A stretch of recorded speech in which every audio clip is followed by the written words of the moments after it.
Hello and welcome to AFP. My name is Devang Desai, and I'm joined by the usual suspects, David Goss and Sean Kay. On our triumphant return, we talk about the upcoming MLS season, previewing each Canadian team, seeing what they've done, what they haven't done in some cases, plus new MLS TV deals come into shape. We got to look at how that's going to look for this season, some news in the wider soccer internet world, especially North America-based, SB Nation making some cuts, and we get to the future of Canadian soccer with a bunch of high-profile transfers, plus some key dates in the near future. Gentlemen, it's been a long time. I'm not going to say it, but I really want to. It's January. It's like the last week of January, but you know what? I'm going to do it. Happy New Year, guys. Happy New Year. Are you not a Larry David fan? Everyone sends the GIF and they're like, haha, who does that so late? But now I think it's the counterculture. So I meant it earnestly, and I haven't really spoken to you, either of you together, in a long time. So I think it's still warranted. How's it going? Long time no talk. Yeah, I'm just still packing on the winter pounds to get me through get me through the cold. So I'm just working on that hibernation, Devang, and staying up late nights to watch the future of tennis, which is obviously American, just rise to the occasion. The Renaissance, my God. I like how each one of those American phenoms has like several Donald Trump posts on Instagram. So it warms my heart that this is the future. They're also all children of tennis players. It's like, oh, wow, this is really how you make it. I know. It's Nepo babies everywhere. You were also in Italy, though, weren't you? You were somewhere nice from Instagram. Yeah, I went to Italy for my week off in between the World Cup and coming back and getting ready for the rest of the world. So it was very nice. I ate a lot of food. I drank a lot of wine. I drank a lot of spritzes because I'm basic that way. And yes. I could live in Italy. Like, I could do that. I think that's one of those places I could handle it. Do you think you need to speak Italian? Like, there's some places where you could live and it would take you a while to adapt to the language, and that's okay. But is Italy a place where you feel like you need to know Italian at some level? I think you should, but I do think just the natural movement of hands and gestures getting your point across. Yes. I'm probably fluent enough to get around without ever studying a second of Italian. Allora. That was really good. Where in Italy were you, David? We did a little over a week, split between Florence, Venice, and Rome. So the basic cliche route. I had gone to Italy a few years back, and I did Rome, Milan, Turin, and Genoa. So I figured if I did this, I'd be done with the north, and then if I ever go back, I'll go to the south. But we kind of crossed off all the other ones. I had a great time in Venice, but, it's winter, so it's like not the time to go. So it was awesome. But I can imagine it being a bit overwhelming when full of people. But I had a great time, and I would tell anyone else to go. And I love Rome. So I would live in Rome probably and probably watch Gladiator once a week just to get myself juiced up because that is such a good movie. And now I have to watch it again since I've been back. When on my honeymoon, I went to Rome as well as I'm going to butcher this, and apologies to the Italians, Cinque Terre. And so it's just like 5 towns alongside the coast. It's absolutely beautiful. You have to take like a train into the mountains, and you can only get there through this one way. But in Rome, our Airbnb had one movie on DVD that you could watch, and it was Gladiator. And so to pump myself up before going to the Coliseum, I'm like, I'm doing this. I'm doing this. And so, yeah, I enjoyed it, but we were there in April, and it was, once again, I'm a tourist, but it was so touristy. Like every spot you went to, there was like thousands of people trying to get that picture, and it just felt a little overwhelming. But there are some really, really cool spots in Rome. I loved it. It was really, really nice. I was going to try and help on I think it's pronounced Cinque Terre, but I realized now we'll just have 2 people saying it wrong, which I don't think is better for the show. It is. I mean, you guys live in a major city as well where like tourists annoy you, right? So then when you go somewhere, it's like kind of tough to try and avoid being that person. And then sometimes I think I overthink about it where it's like, just leave it alone. Yeah. Just be normal.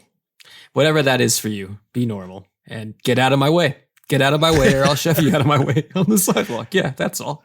I think the thing with Rome, though, and the same with New York, is that there's so much history and so many landmarks and so many people that travel in there. Whereas I will say, and maybe it's just because of where I live in Toronto and where I frequent, I very rarely run into tourists of a large amount. Like I'm talking thousands of people, like sitting in front of the Trevi Fountain, and you're just like, oh God, easy. But if I was to walk by a CN Tower, I'm sure I'd do the same thing. So give and take.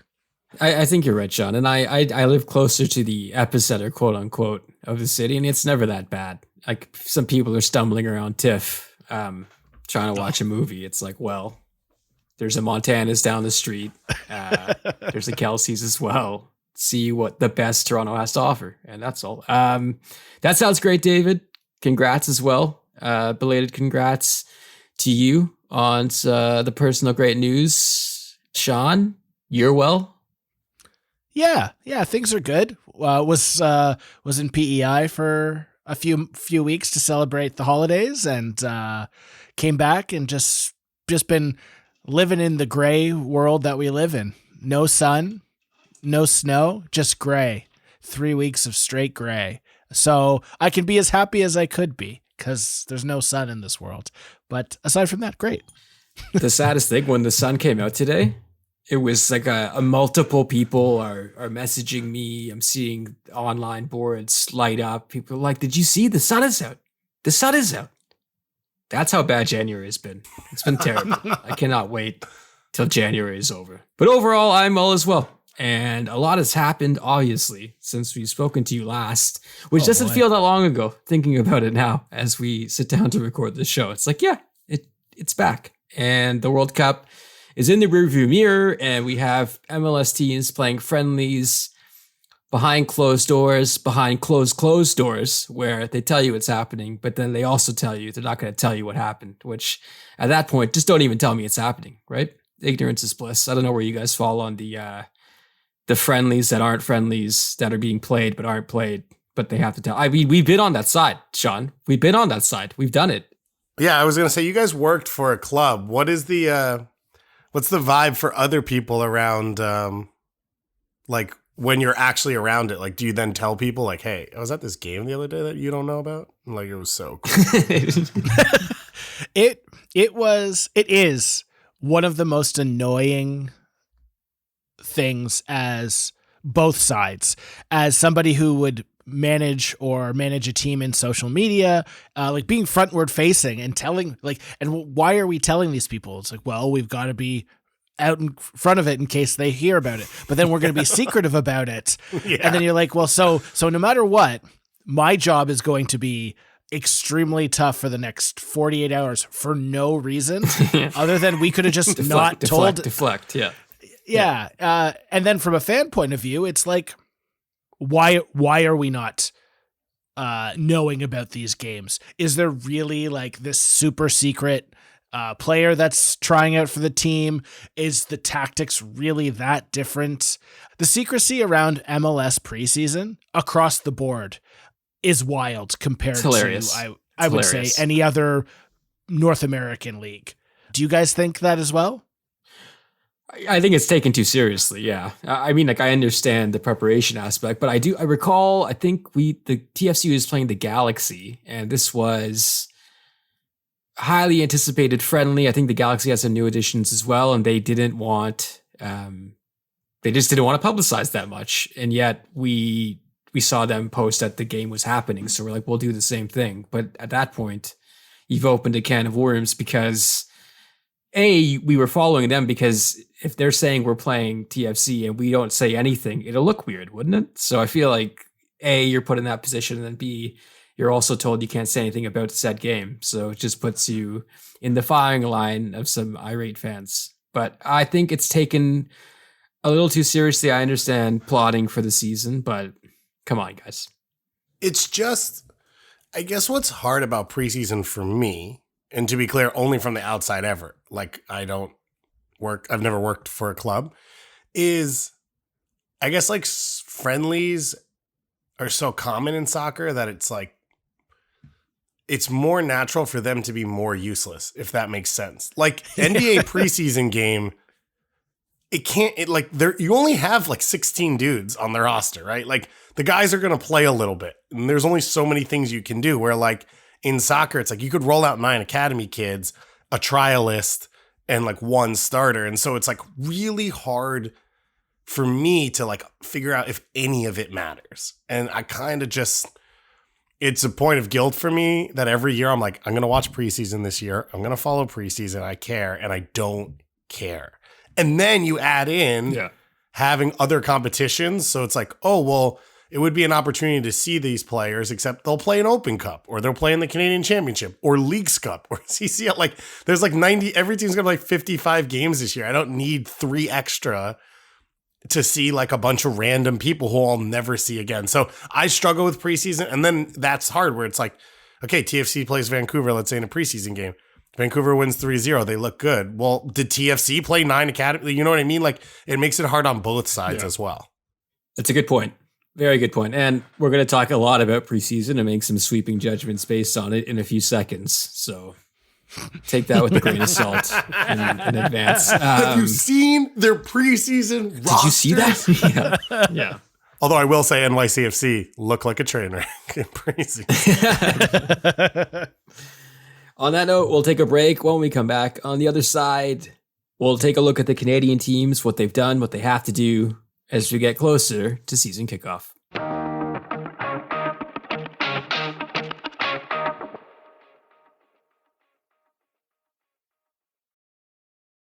Welcome back to AFP. The MLS season is just over a month away.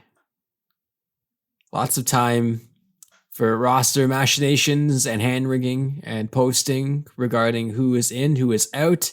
We'll go through the Canadian teams and see where they stand and begin close to home. Toronto FC, it worked. Bringing people to professional sporting events in Toronto is the telltale sign that they're going to sign with the club. Matt Hedges, he signed the deal. It sounds like, based on the latest news, including Matt Freese moving to NYCFC, Andre Blake's understudy at Philadelphia, highly touted, finally getting his shot. That makes it seem pretty clear that Sean Johnson will sign with TFC eventually at some point soon, hopefully, I think. So that's potentially on the way. They added Diomande, a bit of a surprise, I think, to some, but he's someone who has performed in this league at times. Victor Vasquez, familiar face, of course, he's back.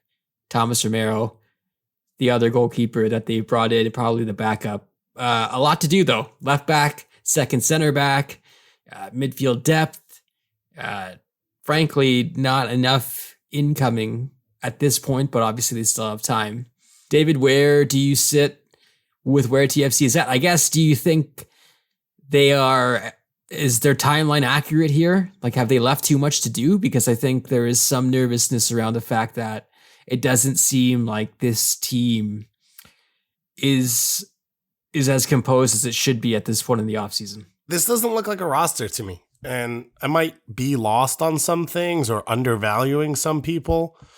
And I went through it, and there is, I guess 9 or so of the starters are there. It's just, I'm not sure. Yeah, this is not one of those teams that I feel is complete right now going into the season, or I would feel comfortable making a call about where they'll finish. And like, I just went through all my rosters to reset and catch up because I took some time off and sort of disappeared. And there were some teams that I went through. The Red Bulls were one that stood out to me. Philly's obviously, an obvious one. FC Cincinnati's up there where you're like, yep, this is the same team. Like, they don't have a ton of work to do because they didn't lose a ton of pieces. TFC didn't lose a ton of pieces. They just didn't exist last year. So I'm still pretty far away. Like, I would argue they're still missing a starting center back, at least one. Mm-hmm. Left back, obviously, you're still missing. And then I guess Diomande is the final piece in the attack. And so then the other 6 or so pieces are filled in. Richie will be gone as of now in the summer. So it's not 100% signing. And then goalkeeper, like 3 to 4 starters is a lot to be at on January 25th. I think that's fair, Sean. It sounds like Bob Bradley's quite comfortable. And I know there's posturing and presenting yourself to the media and And that's one thing. And then what's really going on is another thing. But that being said, I feel like Bob is pretty straightforward most of the time, and he'll tell you like it is. And it seems like he's pretty comfortable at this point with where they're at. But there's a lot left to do. And I'm taking a look at the roster myself, and I think there is some hope that there is a bounce back from certain players who are coming back. Like I think you're hoping you can expect a more significant impact from Mark Anthony Kaye this season, right? Like that's something you're sort of banking on at this point. Yeah, and I think the other thing that hasn't been said yet that is sort of really ominous around Toronto FC is like there's been so many questions around Jaden Nelson, Ayo Akinola, Jaquil Marshall-Rutty on what their status is, what their involvement with the squad is. Are they gone? Are they like if they are still with the team? There is some depth to the midfield. There's some depth to the attack. You still will need to lean on Jonathan Osorio, Mark Anthony Kaye, and Michael Bradley to play 25 to 30 games apiece at a high level, which is, I think, asking a lot when Michael is coming on to his whatever season at max minutes.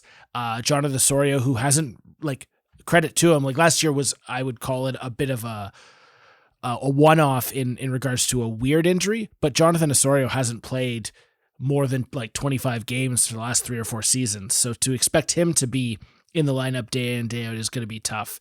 So you really need that depth to step in there. There's just so many questions with this roster.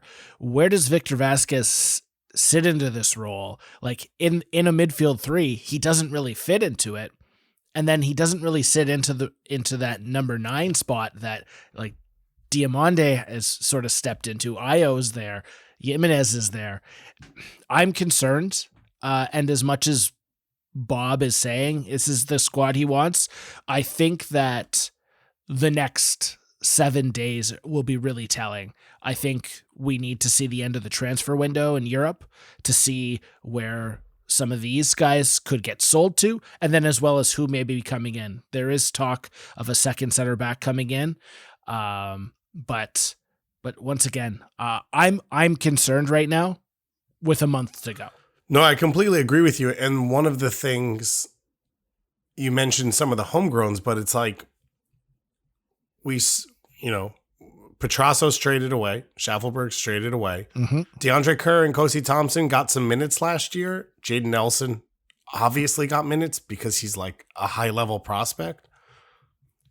My point is, this isn't a club and a roster where I look at it and say, oh, there's holes. That's fine. They have guys. Like, I don't know them from the outside, but they have them, right? That's sort of the case that we've seen in the past with Philly or FC Dallas or at the Red Bulls, where it's like they've got academy depth. They've got pieces that, because when you talk about the academy in North America as well, a lot of times guys go to college. So then they come in. Guys play somewhat with the academy or play with your U23s. So you don't have homegrown rights to them, but they are training with you in the preseason. They could be a part of your roster. There are clubs that use those aspects a lot. TFC is not one of them. So it's hard from the outside because the names we know are the names that play. And there is not a lot of, oh, this was unknown to us. RSL is one of those clubs. RSL is one of those clubs that you come into a season and there'll be 2 or 3 guys that I've never even heard of on the roster, and they'll play legitimate minutes for them and they'll be fine. TFC is not one of those. And so, yeah, Kosi Thompson, Kerr, I think they'll be factors this year in terms of depth.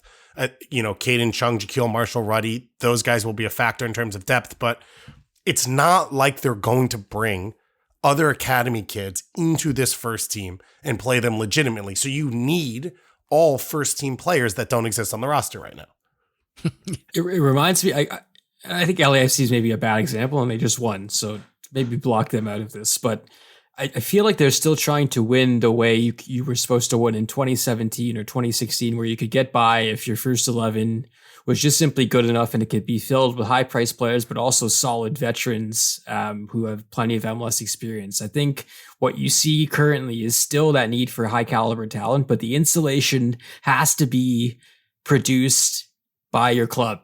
like the most successful teams, or the teams that show that consistency and the ability to respond again and again and be in the conversation, have insulated their starting 11s with players from their own academy playing important roles. Not maybe the biggest roles all the time, but very important roles. And for where TFC started last year, to kind of saying this is the youth movement, this is what we're going to do, to kind of just say, we're done at this point.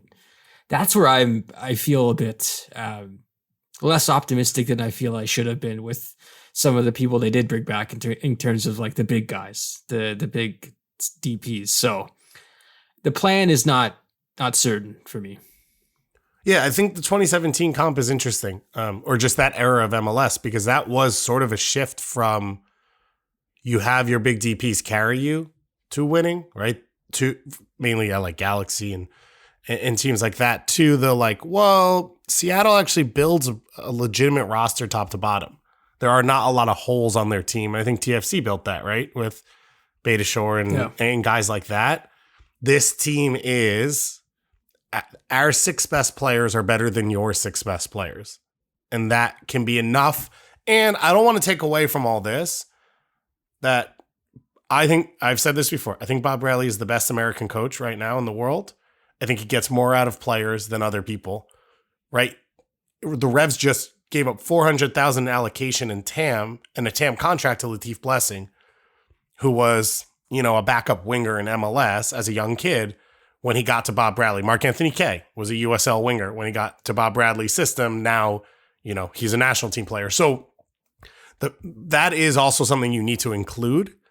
And this roster might be good enough for him to now be able to work those pieces because they're only playing off the stars. Obviously, last year was too big a step. He could not get all of these underrated pieces to be a playoff team on their own. And then you add the changes.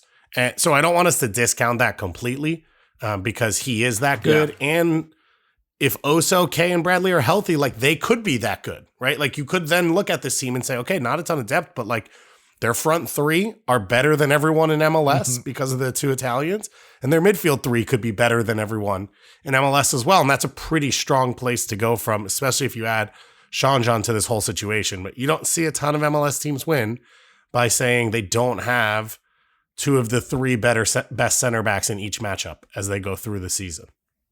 Yeah, and I don't want to discredit Matt Hedges in this as well. Once again, has he been on a bit of a downturn in the last 18 months? Yes. But in a new system, in a new situation, could he still be an MLS all-star-ish caliber player? I think so.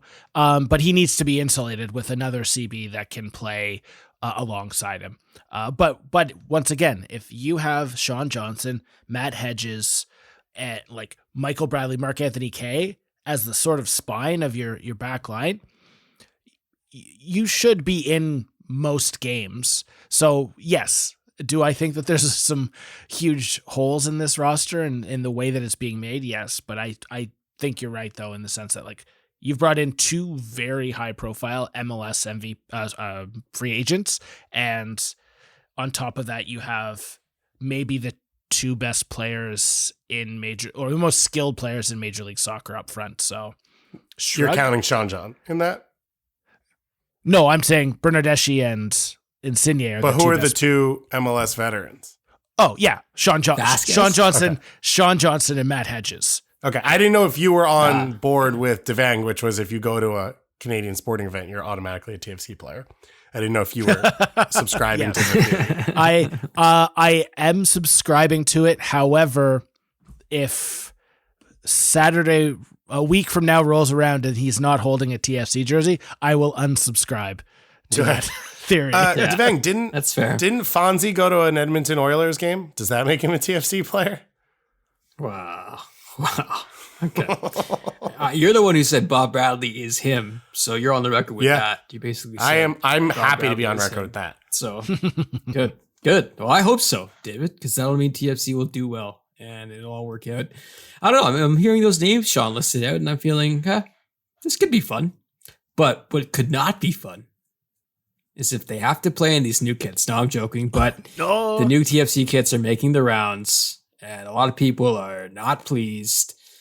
Sean, as a jersey connoisseur and also someone who I know loves the TFC Grays they had back in the day, how do you feel about this leaked kit that seems real? I'm almost sure it's real, but what's your take on this? I do not like it one bit.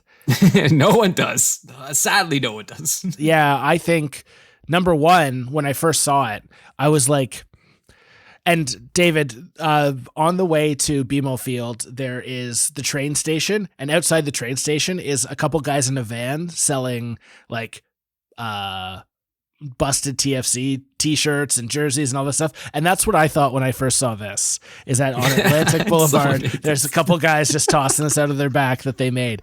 That's like, it looked... You talk about the train station, you're saying the one where you go under the bridge? Like you go in the tunnel? Yeah. There's Bro, don't act like I don't know.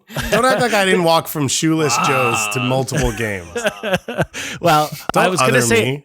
I was going to say it. I was going to name the street, but then I was like, I don't think you'll remember that. So anyway, long story short, there's a couple vans that sit out there and make some a quick buck, and good on them for doing it. But it doesn't look good. I don't think it looks sharp. Once again, I always will leave and wait for it to be on a player, because seeing it on a hanger, it just doesn't look right. But on a player, it might look good. So I'm gonna say wait till we see it in action, but it doesn't look good right now.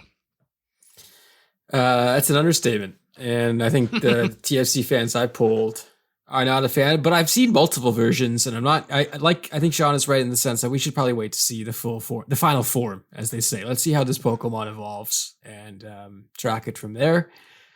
From that ham-fisted reference, we move on to another club in turmoil. Maybe not turmoil, but there's some stuff happening with CF Montreal. Hernan Losada, his first training camp in charge.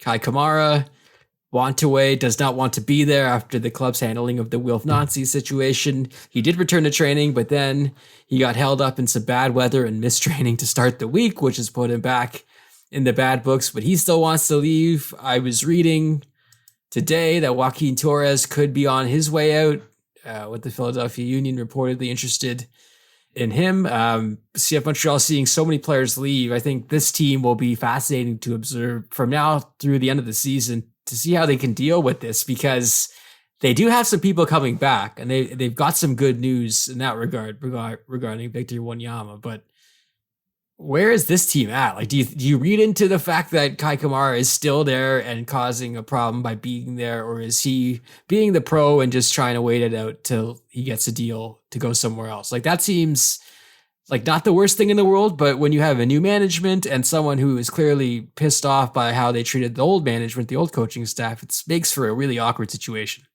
I think this is like... I think the Kai stuff in the end of the season, we won't notice anymore. Like, whatever happens will happen, right? Unfortunately, Kai gets traded every other year. I think there's like a bit of knock on of saying people are upset about Nansei, but like, I don't know, Kai was there for 9 months. Like, if Sam Piette can show up, right, who's known Nansei for 8 years and has seen him rise through, and other guys are going to come who played at youth levels under Nansei. Like, I think that the rest of the club's doing okay. And I would argue from a player point of view, they've actually done really well. I really like this roster. Like, I don't think it's taken as big a step as I thought it would. It all hinges, though, on... Well, I guess here's two things. I think we now have to start having a conversation around Montreal where we're talking about two separate things. We are talking about their ability to win on the weekend and rise in the ranking and rise in the standings, and their club. I think the club has bigger issues than the first team does. And there's no way to fix that stuff without changing who runs the whole thing and the ownership. So I think we like kind of have to express that, because for you to have a guy move to your city, become a local, come up through your youth ranks, come up as an assistant, be a first team coach, and after a year and a half, say, this guy's so effing crazy, I can't be here anymore. There's no chance for long-term success after this, in my mind, right? Like, if Hernan Losada does well, you really think he's going to stay? Why would Hernan Losada be more committed to this project than Wilfried Nancy? And if Joey Saputo couldn't keep himself under control for the last 2 years, why would you think he's going to start over the next 2 years? So I think that's one issue. On the other side, I do think first team success hinges on Losada. And I can't tell you if he's a good manager yet, because after whatever we saw in DC, like there's no definitive answer in any direction. I think that's why they're so interesting, because like you mentioned, on the club side, some unforced errors continue to be made. They hired a youth team coach who advocated for the assassination of a political or a politician after an election, and there was this whole big deal, and basically they had to sack the person days after hiring them.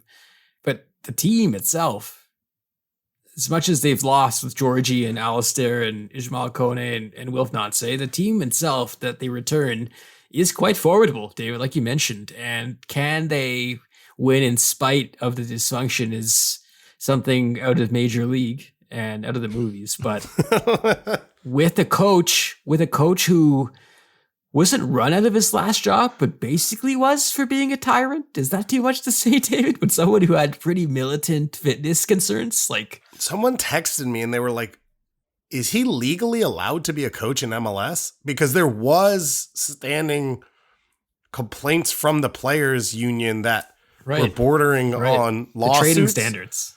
Yeah. Which I don't believe any of them were actually carried out or carried through. So I don't think there is any actual legal issues. But yeah, that's how bad that club disliked Hernan Losada. And Losada had a year plus. So it wasn't like 2 months, what we saw with Paulo Nagamura, which was like, took over a crap team, 2 months in, they're crap. Everyone doesn't like it. Okay, let's get this guy out. Like, he had a little bit of time, and it was after the time when everyone decided they didn't like being around him and could no longer play for him.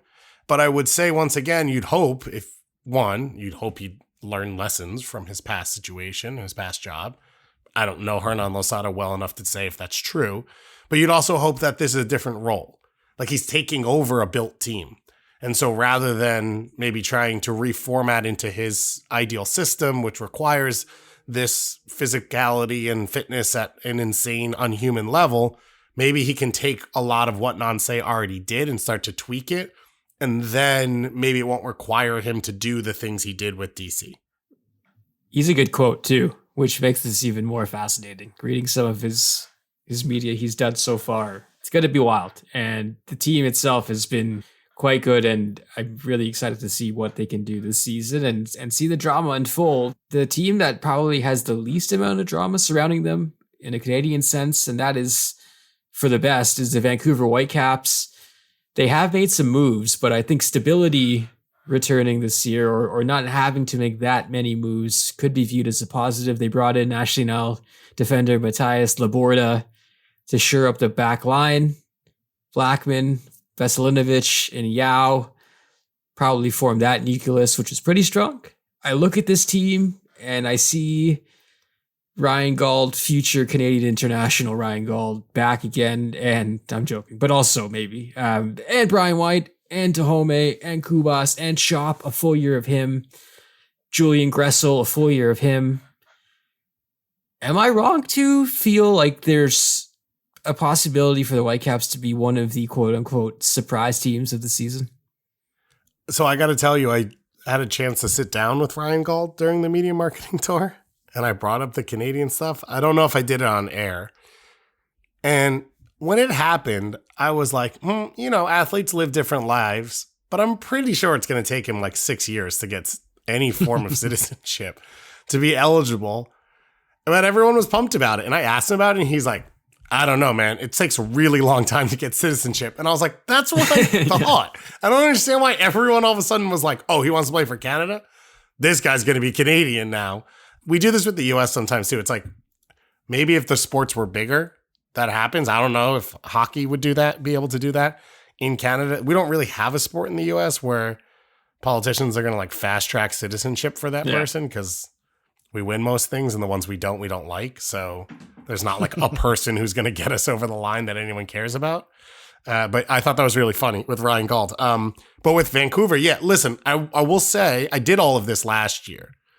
So I I don't want to be too far in. Yeah. Where I'm like, Sure. oh, the roster's set. They're ready to go. Because I did a lot of that last year and they burned me pretty damn hard, especially right out of the gates.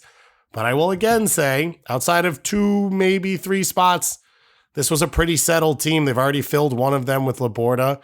So now you're looking at goalkeeper if you don't trust Hasal, and potentially center forward if you don't trust Brian White and the other options you have full time, which it sounds like those are both spots they're looking at based off the rumors we're hearing currently. But the way the team plays, the pieces that are influential to how the team plays are all in place, and they've all played together already, and they should all be settled. And if they can fix how to start seasons properly, this should easily be a playoff team in the Western Conference. I like the team a lot, and looking at a potential starting 11, that looks like you can win some games. It kind of reminds you of Montreal a bit last year, to be frank, in terms of the mix of international talent, MLS talent, not as many Canadians as you would hope, but also maybe it's a good thing Lucas Cavallini is not returning most likely. Do we know where Lucas Cavallini is going to play this season? Is he staying in MLS? No, it sounds like he's going to be in Mexico or back in Uruguay or Argentina, which I think is too bad. I think like he could have, as a non-DP on a good roster, I think he could have scored some goals and maybe, I think he's fine, right? He's happy with his life, but it could have shifted the perception of him a bit, which I think would have been nice. Agreed.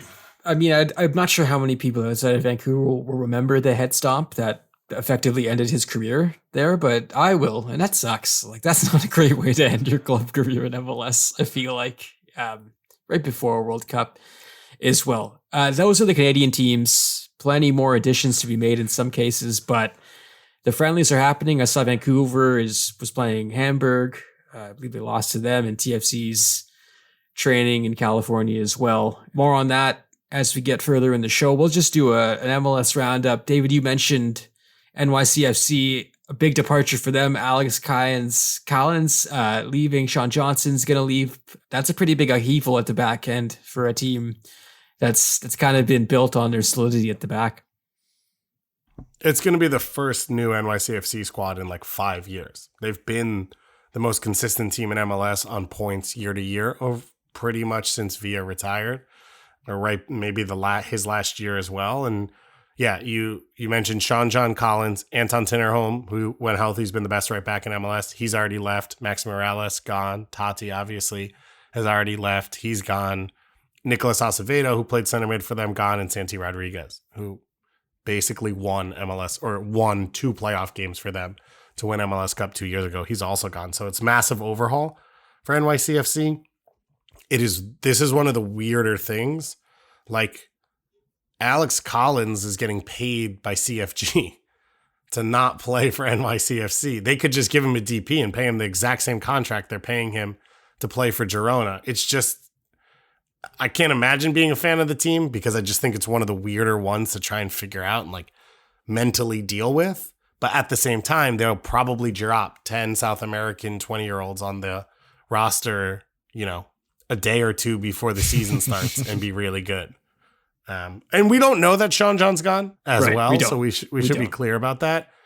Because they can give him the most money. Like, you can re-sign someone bird right style more than other people can offer. So I don't really understand why he would leave.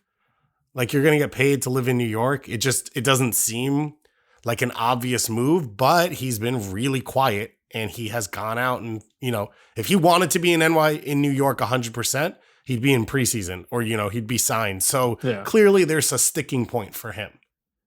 The elephant in the room is that the Raptors are terrible, and you might have watched a terrible game and been like, you know what? I'm out of here. I don't want to watch this.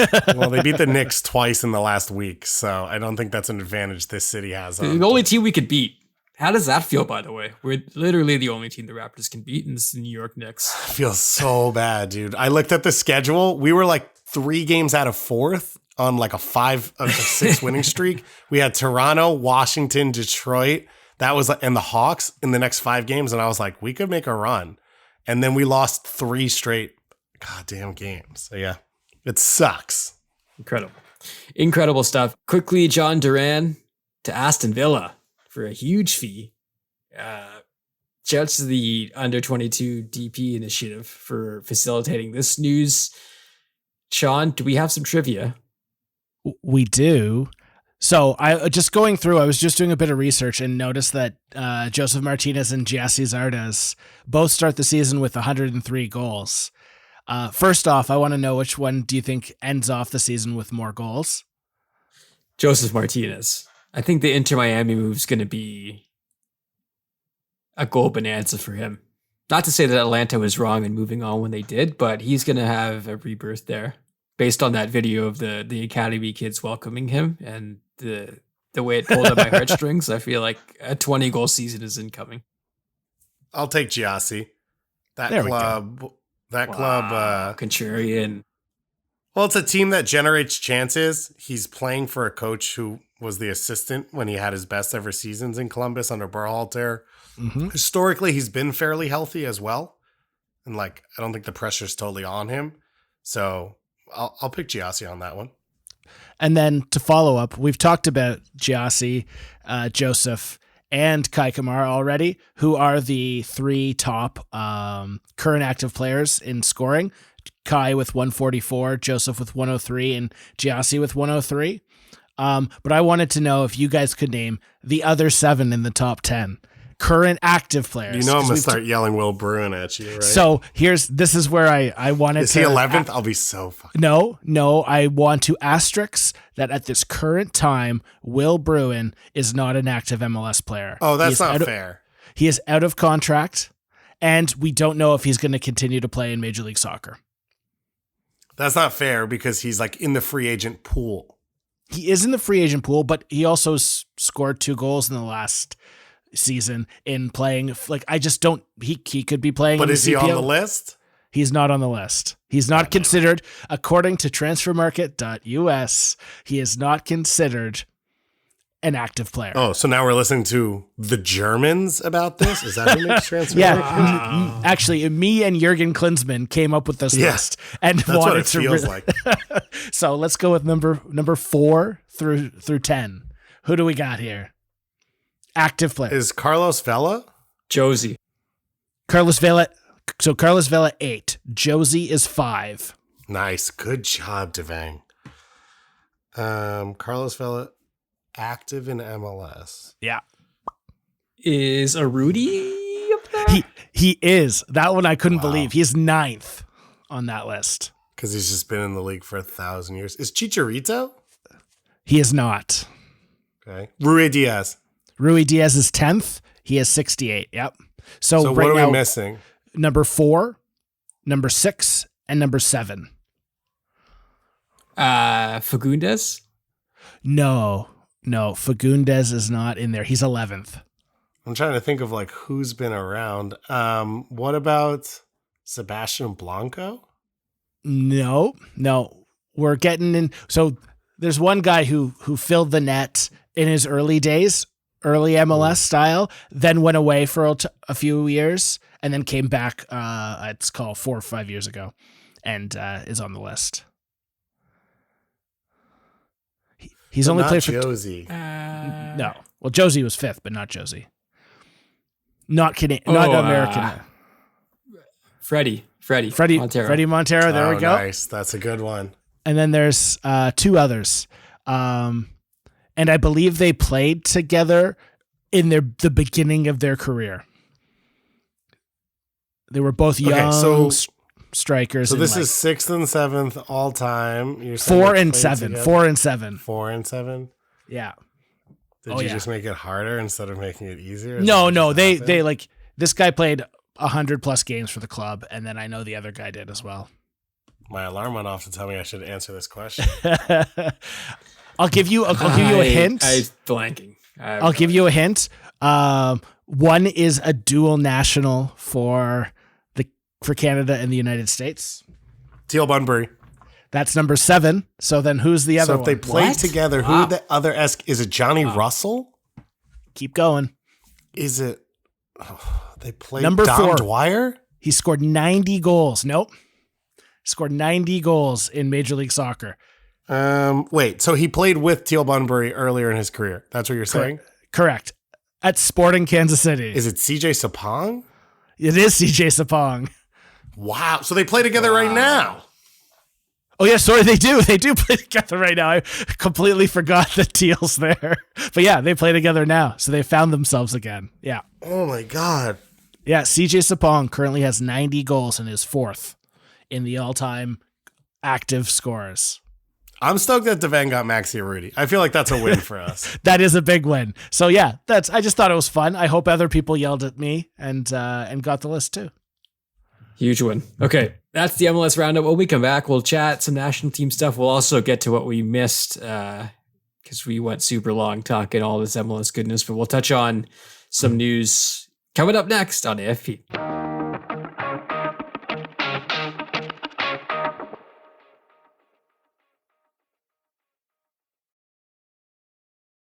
Welcome back to AFP. We didn't get to this in the last segment, but definitely worth touching on some really sad news. Vox Media laying off 7% of their staff, and many of those staff affected run various MLS blogs that have provided a ton of content throughout the years. I'm speaking for myself in saying that I've come to rely on these places for being the hub for their clubs and being a place for fans to gather and sound off, whether it be in the comments or in fan posts or in general. And I really came to rely and love them. And Waking the Red, the Toronto FC blog, is very close to our hearts in terms of following this club on a daily basis and producing some really excellent writers who've gone on to do some great things, and people who are still doing great things at Waking the Red now. So just want to reiterate what I've seen and heard in the last few days and just say what an invaluable resource that community was. It will continue to be in different places, because I think the most heartening aspect of this, David, as well, has been the community rallying around and being like, we're going to continue what we're doing. SB Nation or not, we're going to try and keep covering these clubs, but it's up to people, regular people like us, to support them when they do it. Yeah, most of these people, it's not their full-time job. So they're taking time out of their free time to do things like that. And so you need to support if you care about these things. And I know it sucks that like we don't have the environment that can support it by itself. But I know, as you said, like covering it's impossible to cover this league without those platforms. So I don't know what we're going to do. We're worse off for it as growing this sport. And if you have frustrations with the federations of the countries you live in or the clubs or the leagues, no one else is really asking hard questions right now, except for the people that work at these platforms and worked on these blogs. So I would highly recommend supporting when you can and like following everyone, just as, because I don't know what's going to happen with like SB Nation and Vox locking out the accounts and changing the names and all that stuff. So I'd highly recommend. I saw the Houston Dynamo blog already reformatted itself and relaunched. I'm hearing some of the other ones are going to do similar things as well. So I definitely am going to try and pony up and support as much as I can, and definitely try and amplify what they're doing. But like, there might be MLS press conferences empty now because you lose those platforms. Like the league has come really far, but it's got a really long way to go in a lot of ways. And there are some clubs that are only covered were only covered by their SB Nation blogs. And there are some clubs where the most robust and quality coverage comes from that blog. And I have no idea what's going to happen now going forward. Sucks. I saw it in the Apple deal. All the press conferences will be televised as well, like the post-match stuff. Who's going to be there for those, right? Those people, the people that were covering these teams day in and day out. So yeah, that's shitty news to begin the season with. And yet another example of the digital media landscape these days. What a place, folks. It's not great. I don't have anything uplifting to add to that if we want to segue to national team news, but goddamn. Let's get to the national team news though. And we'll begin with the States. The States, as everyone calls them. Yes. Right? The States. January camp, maybe the most fascinating January camp one could have. post World Cup when everyone's like, who cares? Why are they playing games? Why are they joining up together? We just saw them, blah, blah, blah. But this time around, obviously things are a lot different for the US. No current coach, pretty interesting group of players called in, DG, in terms of the assortment of the leagues they play in and the stories they carry with them. Julian Gressel getting a call up, Unattached FC represented by Sean Johnson, for now at least. Wow. Canada rise up. The teacher You saw becomes Chris the master. Boucher hoop. You saw Chris Boucher hoop at the Scotiabank. You saw them hoop at Scotiabank. How do you... maybe the better question, David, is like not outside of the coaching stuff, which I think God knows where we'll end up in that saga. But the players called up, some really cool stories here. But if you had to pick one of this group, who are you excited to see play against Serbia and Colombia? This team is not as exciting as I wanted it to be. I don't know why you're calling in the like vets who just played in the World Cup. That's just my own personal thing of like where we stand right now. We don't have qualifying. You have 3.5 years to build this thing again. Like, I don't know, it just felt like why not call in a different group of people? And you mentioned some of the interesting names like a Sam Rogers who's playing over in Europe, and obviously Zendejas is the big one. Like, I had heard rumors that he was actually on the U.S. preliminary roster for the World Cup. If you remember, man, I can't even remember dates now because the whole World Cup was weird. But there was the 55-man list. Some countries released them publicly. Some didn't. The U.S. didn't. That was the list you had to pull your 23 from. And when guys got hurt, or 26, you could swap them in and out for that. And I heard Zendejas actually was on the U.S. one, which never got confirmed. Obviously, he was never used. And then now it comes out that he's going to join the U.S. and Mexico has lost points in past games because they illegally used him as a player, which is, I don't know, that feels like an easy W for U.S.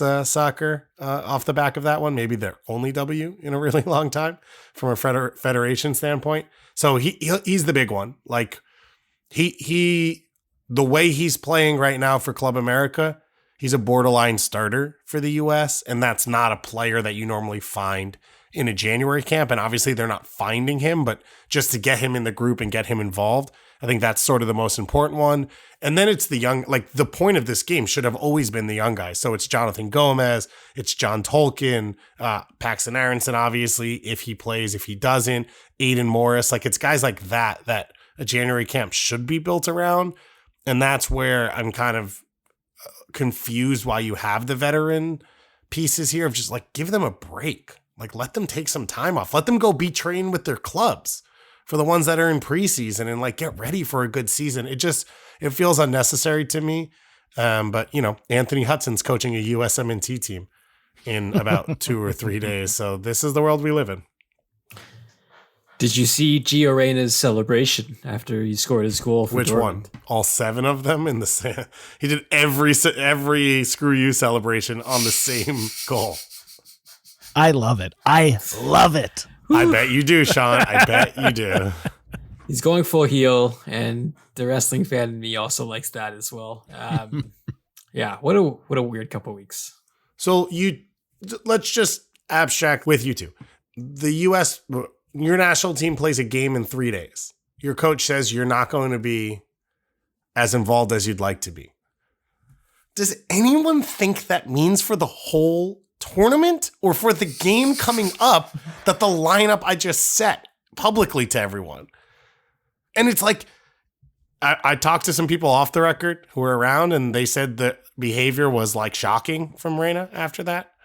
I just can't believe that Greg Berhalter would say, oh, hey man, you're not going to play at the World Cup. Like, he clearly was like, by the way, we've set the team for Leeds. You are not in the starting lineup because obviously you assumed a player of Gio's quality. He would think when fit and healthy, he would be part of the starting lineup. So that to me is what I think that conversation was. But it's so crazy. Okay, cool. I'm glad we did that. But David, just to extrapolate it a little bit, if you've known a guy for 20, 30 years and you tell this guy that you know's son that he's not playing in a World Cup game, immediately the other two parties try to blackmail them, right? That's Yeah, that's the step. That's the next step. Standard Right? procedure. Lifelong friends? Blackmail. A wild one has been the like this is a reflection on like US youth sports parent culture. Like this is, US soccer, like this is why US soccer isn't world class, because like the parents are customers and the parents are demanding. And it's like, you think Claudio Reyna and his wife are standard soccer parents? The guy captained 2 European Champions League squads. Yeah. This is not John and Jill from down the street whose kid can't kick a ball and demand that he starts because they're paying $1,300 a season. Like, that is the wildest reaction that I have heard, is like, oh, well, this is why, and it's like, it's Claudio Reyna. This guy doesn't have soccer culture. This guy's never been around the world. Like, he runs a professional soccer team. It's so wild. Hilarious. When Eric Winalda is like the voice of reason He's in like this the weird same guy. Things are weird, man. Things are weird. He got vindicated, I think, in the end of just, he said all the stuff and then he backtracked it, but it turned out the stuff he said was not incorrect. He just shouldn't have said it. Bingo. Moving on to Canada, where there's no drama ever. Let's dunk on your thing now. Jonathan David rebounding from a poor World Cup to keep bagging goals in France. Seeing his name in the leaderboard with Mbappe and Messi.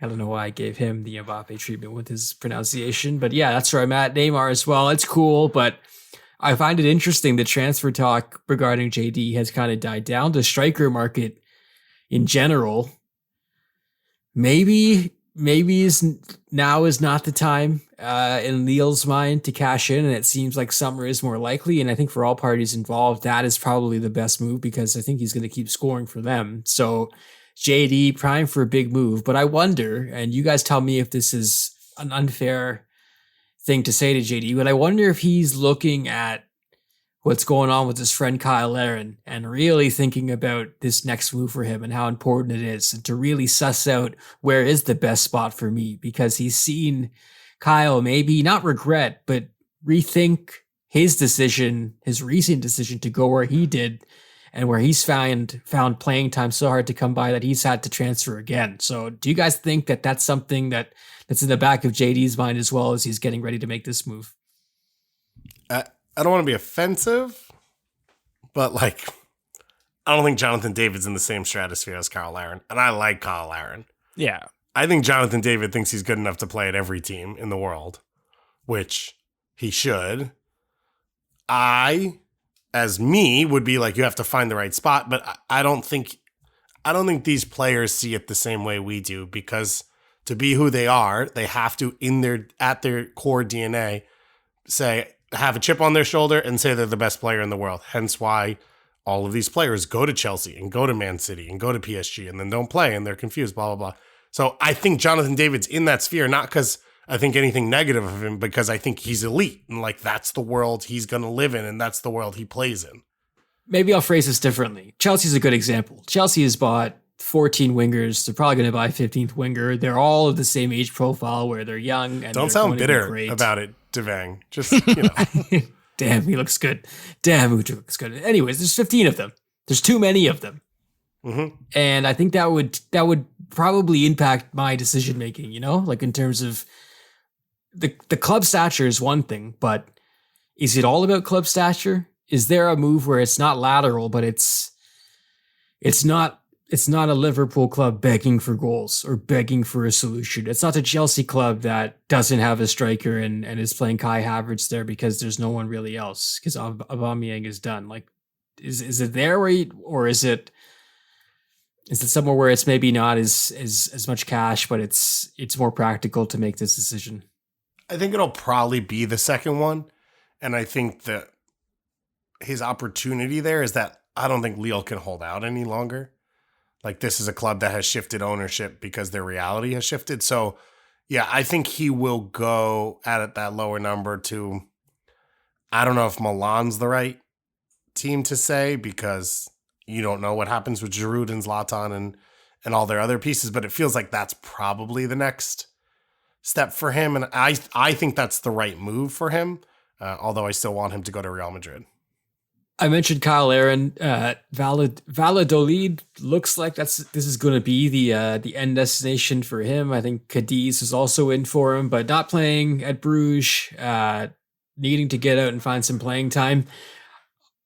Honestly, I have a hard time lamenting Laren's decision making because I think he was faced with a handful of options that were so similar yet dissimilar that I can't really fault him for making that pick. Like, I don't know if he goes to Greece, is that a surefire win? Probably not. Maybe not. Maybe it is. If he decides to stay in Turkey and be where he's been, is he still the focal point of that team? Maybe not. So I'm not going to harp on him for going to Belgium, but it's shitty to see the way it worked out. I guess it's fair to say that I was hoping he was going to play more there, but getting out now, this is all you can really do. And to go to La Liga, it's not the worst thing in the world, but relegation threat remains there.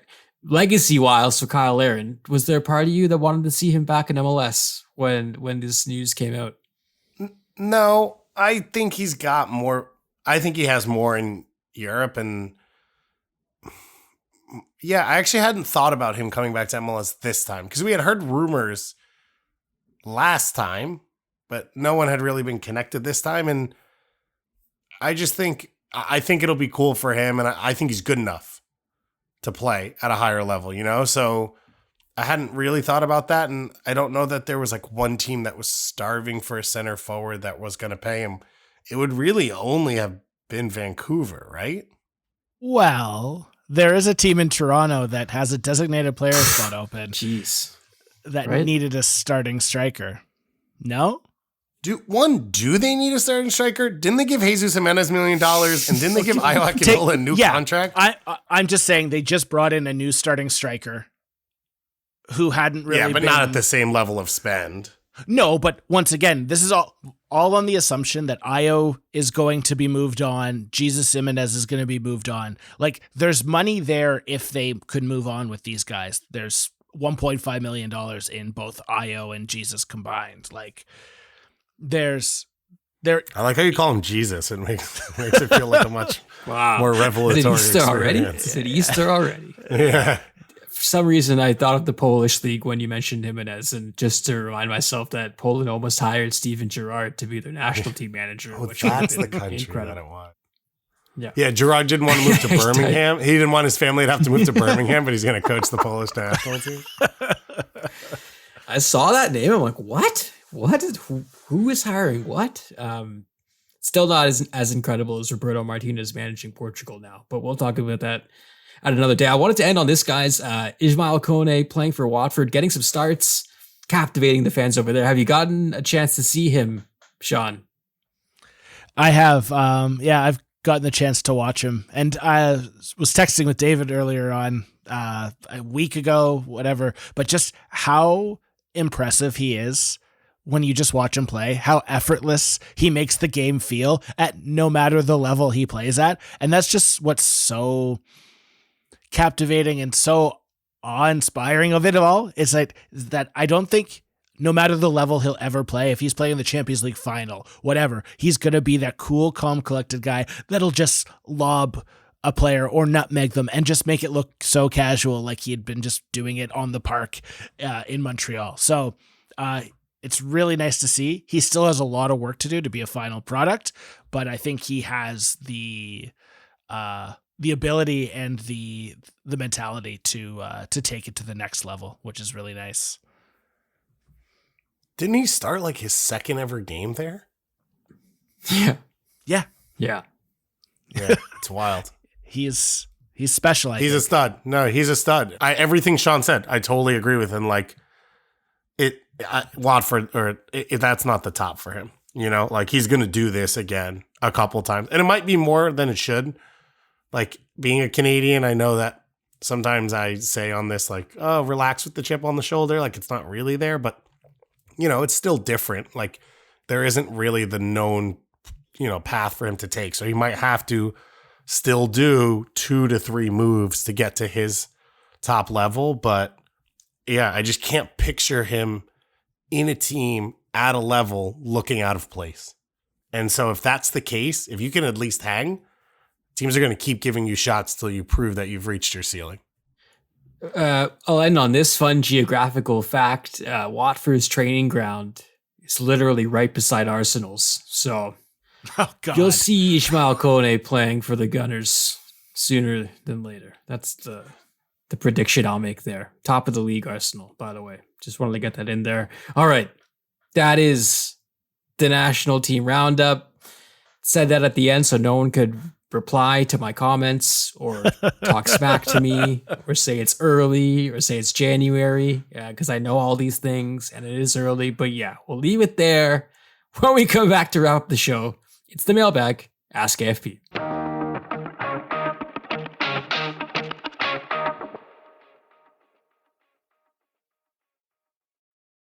Welcome back to AFP. Before we close off today's show, a reminder, we are on patreon.com. Shawnee, what's going on in Discord land?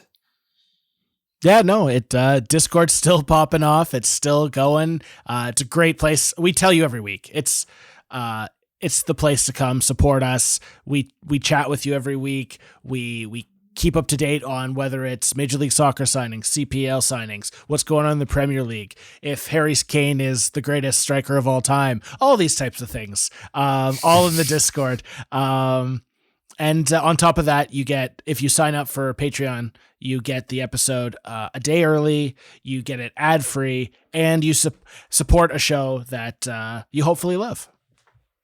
Well said, my friend. Head on over to patreon.com/football podcast. Support us there. You get the show ad-free. You get it early on the day we record. Plus, you join the Discord where we're chatting footy all the time, including today, where there was some conversation regarding MLS transfer news and the latest Sean John speculation. All right, Sean, let's get to the mailbag. It's now time for Ask AFP, where Devang and David will do their best to answer all the questions. First one comes in from the Patreon Discord. We got Mel asked, what was your favorite Canadian or American for David moment of the World Cup? So we're taking this back to early December for this one. Favorite moment now that we've got time to breathe. Take it back in. For the U.S. at the World Cup, I would honestly say probably Timothy Weah's goal against Wales. And I've said this a few times looking back, but it was unknown how they were going to perform or react to that level, right? A World Cup is a World Cup. You can play a Champions League final. It's still not the same. Like, that is the thing you all strive for. It was literally a roster with completely new pieces except DeAndre Yedlin. Everyone was playing in their first World Cup game. And so for them to boss the game the way I thought they could, and then the quality of that goal and into Pulisic's feet and breaking lines, and then Weah coming off the wing, a guy that I've been so excited to watch grow as a player over the last few years, and the outside of the foot finish and take the lead. And it kind of felt like that was going to be the start of something. It was really special. And that was that first, because it was only the second day of the World Cup.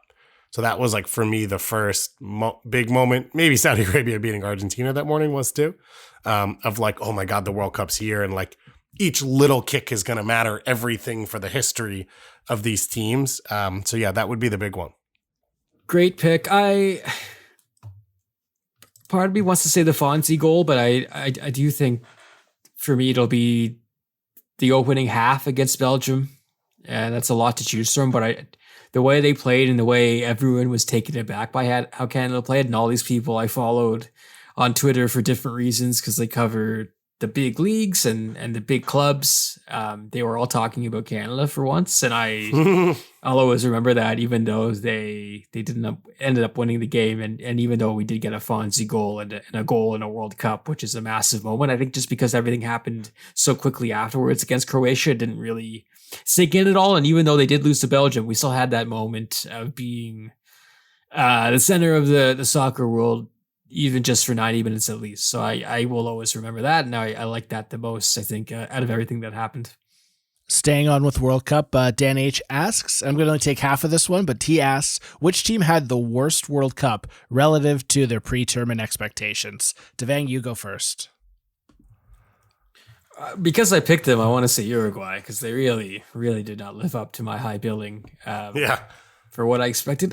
I might pick Belgium as well because one of those situations where you knew it was going to be a disaster. You had an idea it was going to be a disaster for I don't know how many months, 18 possibly, where the vibes are off and nobody liked each other and they're like, oh, hell with it. We'll just go anyways and see how it goes, which doesn't need to be a World Cup to know that's a bad situation. If you're going on a trip with people you don't like, I have a feeling that trip is going to suck. And I think that's what happened for Belgium. So I feel like Uruguay and Belgium will be my picks.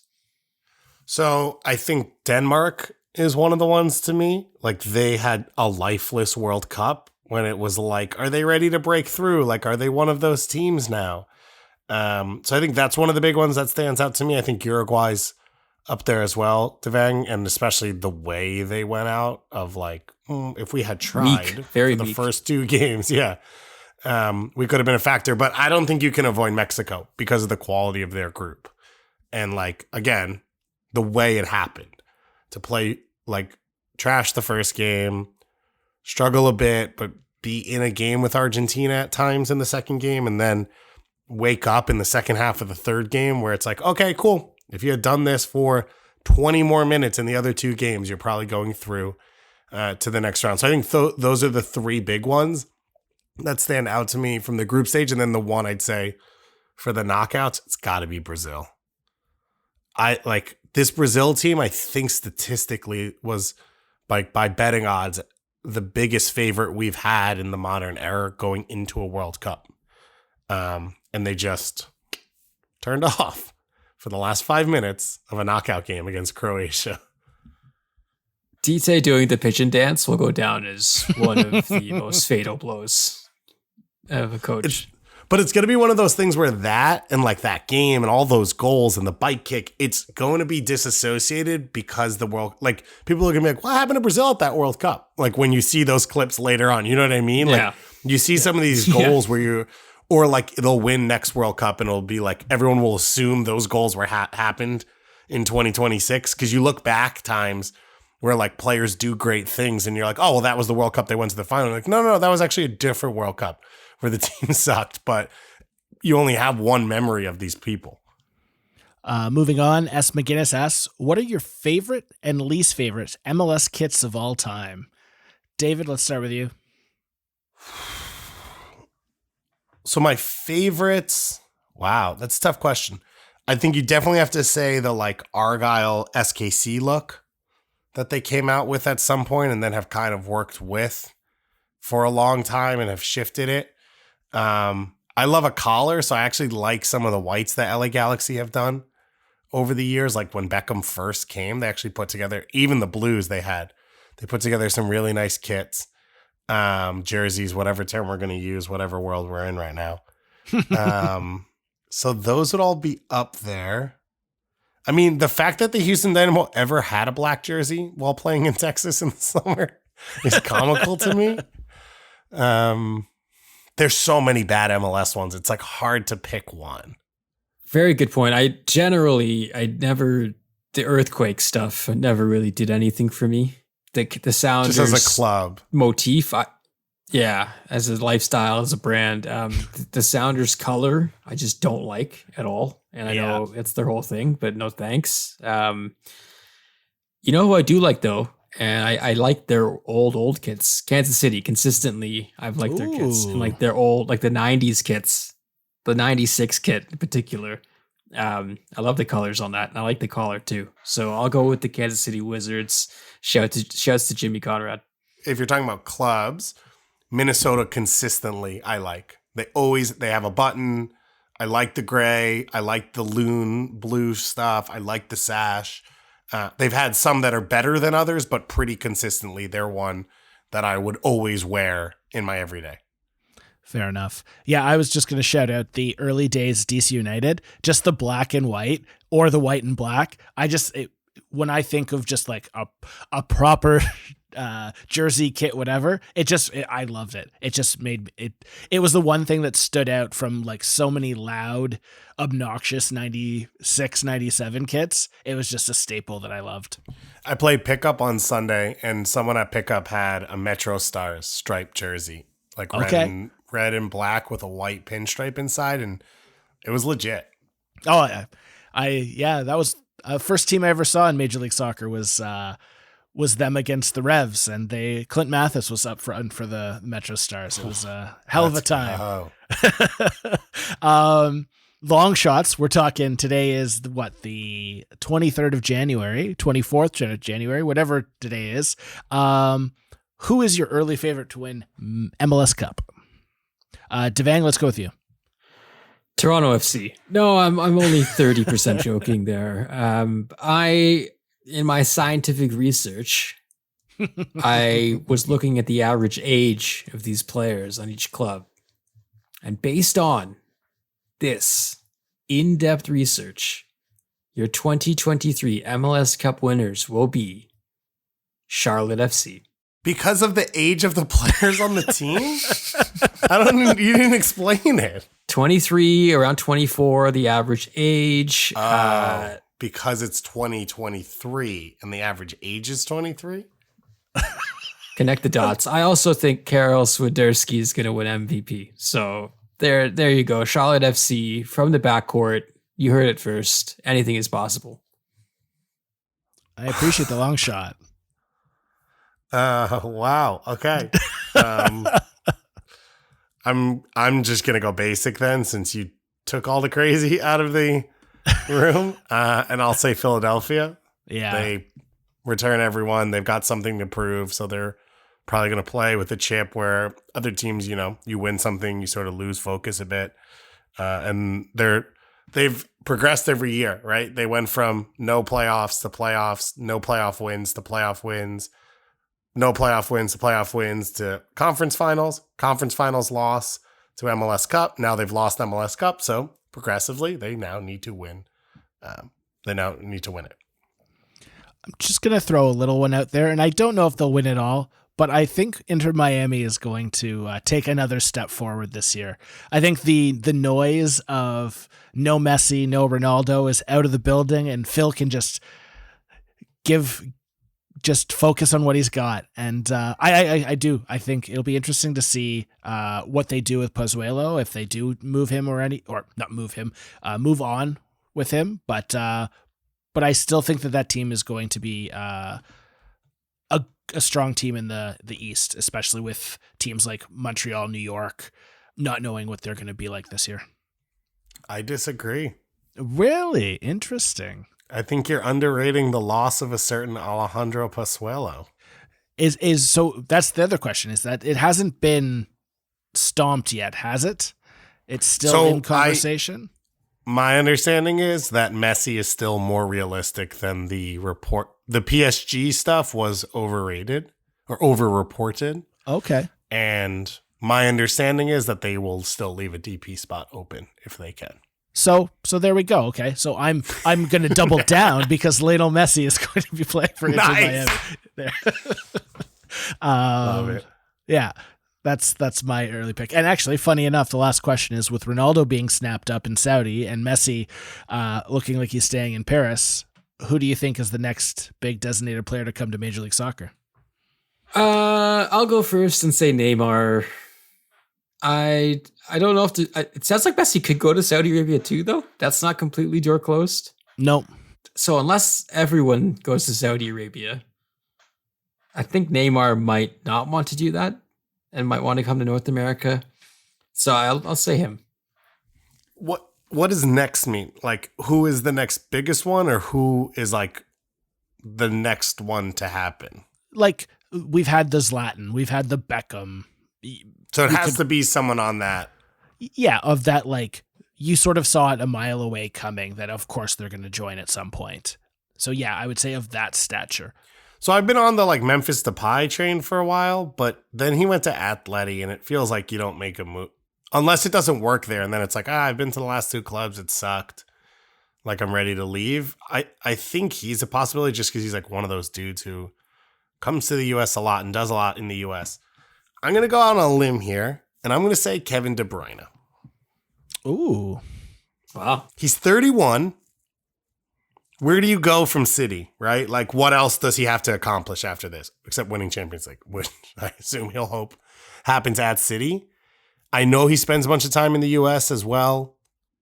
I think a lot of the guys that we put on that list, like, if it's not Messi or Ronaldo, I don't really know that they're the right age anymore. You know what I mean? Like, I think a lot of guys are gone or are too young because I think a lot of the star names right now are early primes. So yeah, I'm gonna say De Bruyne. I should have mentioned Neymar will come to Inter Miami to hang out with his best friend Jair Bolsonaro, the deposed Brazilian president, right? So, Oh boy. He's in Orlando. Just, get your facts. I just wanted you to keep your facts straight. Did you see the picture of him in the USMNT kit? No. Oh my God. He was wearing the World Cup USMNT kit, signing autographs outside his house in Orlando. Oh boy. I'm just lucky for my brand that it wasn't the States t-shirt that he was wearing. So. No, it was not the States. He's probably a big States guy though, States rights. So it's a similar vibe. Just shout out to, once again, this one's a long shot, but it was something that was rumored a couple years ago was Robert Lewandowski. Yeah. But he's scoring for fun at Barcelona right now. But once again, I think he has the cachet, and Chicago's probably licking their lips. But that's the guy I would put on my list. Just so you all know, the Discord literally just went off on my phone. So that's the noise that everyone heard was the Discord chat. I want to add, though, to that, Lukaku. Ooh, that's a good one. If it doesn't, if he's done playing at Inter at some point, I don't know that he needs to go and do the whole thing again to find another club. And Benteke's already come here. I guess my point is every Belgian is going to come to the Hazard, yeah, or Canada, yeah. All right, we'll leave it there. That's all we have today. A reminder, a rating, and a review wherever you get this podcast would be incredible for us. Plus, hit us up on Twitter at @afootballpod, as well as on patreon.com/afootballpodcast. Join us there. You get the show out free. You get it early when we record, and you get access to that thing that pinged on David's phone, the Discord, where we're chatting footy all the time. On that note, we wanted to let you guys know that we're going back on hiatus for a bit, at least until the beginning of the MLS season, as we look to retool the show a bit and change things up ahead of the season and get into the lab, as the kids say, to cook up some cool ideas for you guys. So we'll be away for another few weeks, but sit tight and stay tuned for what's coming next for the season. For Zach and Greg behind the scenes, making sure this show sounds great, thank you to them. And for David and Sean, thank you for listening to AFP. We'll talk to you next time.